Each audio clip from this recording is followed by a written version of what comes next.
La France a peur.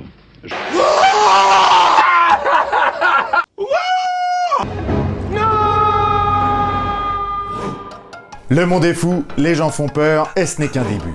Sujet du jour.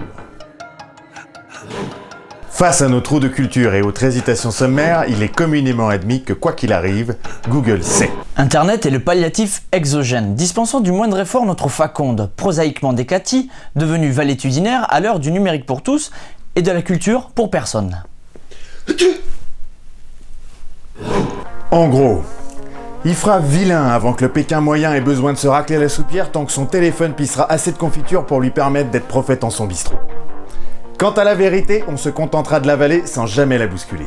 Mais l'accès à la connaissance facile n'est en rien gage de son bon usage. Déborah ta gueule, ça ne s'invente pas, texane globalement pas plus hébétée que le créationniste moyen, en est l'exemple parfait. Son fils de 14 ans blessé par balle, elle préfère, plutôt que de l'emmener à l'hôpital, consulter WebMD, le doctissimo américain, 7 heures durant.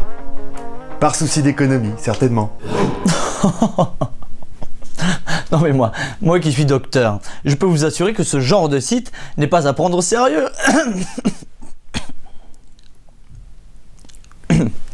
Enfin bon, prudence est mère de toutes les vertus, hein, parce que, comme dit l'adage, il vaut prévenir que guérir, cancer...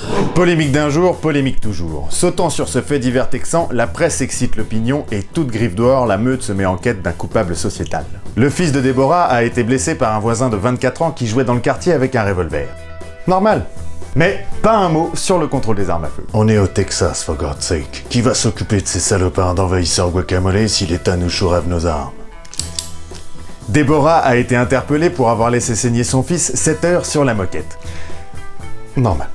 Mais on évoque à peine le problème des parents dépassés par l'éducation de leurs gosses dans une société qui viole avec force les notions les plus élémentaires du darwinisme. Même si c'est d'abrutis de ce calibre que l'on tire les meilleurs candidats d'émissions de télé-réalité. En revanche, la plèbe, la presse et les sachants accusent de tous les maux les responsables du site WebMD. Normal. Et fabriquent ainsi de toutes pièces leur coupable idéal. Alors certes, ces sites médicaux pullulent d'hypocondriaques fanatiques qui distillent de vagues connaissances en remplissant les blancs de leur ignorance par l'abondance de leurs conneries. Mais est-ce le site que l'on doit condamner ou les ahuris qui s'émulent dans leur psychose et les demeurés qui les écoutent? Tournez, quoi tourner? Mais les gars, vous voyez pas que je suis au bord du trépas là? Ça va pas, ça va pas. Oh, c'est chaud. Oh. Parce que c'est le bon sens qu'on enterre encore une fois dans cette histoire. Oui, le café chaud brûle, le feu aussi, et quand son gosse se fait plomber au milieu de son salon, il faut appeler les secours séance tenante. Mais dans cette société, la masse décérébrée est prête à tout pour échapper à sa responsabilité individuelle. Surtout quand elle est liée à un manque cruel de jugeote. Alors on polémique, on accuse, on s'agite dans le bocal entre deux pubs pour que la ménagère prenne notre parti, et on évite soigneusement de regarder la poutre au fond de notre œil. Je sais très bien qu'aucune loi ne s'attaquera jamais à la stupidité. Ce serait liberticide et infamant. Fasciste même. Mais à défaut d'éduquer les cons, on les assiste et on capitalise sur leur qualité première, celle d'être des veaux.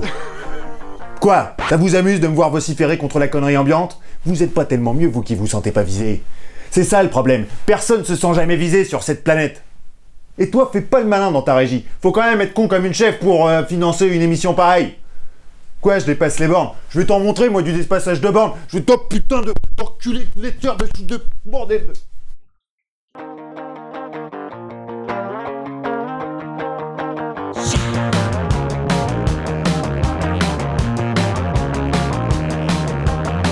I came to LA to make rock and roll. Quoi? Quoi, mais vous me croyez pas? Vous me croyez pas?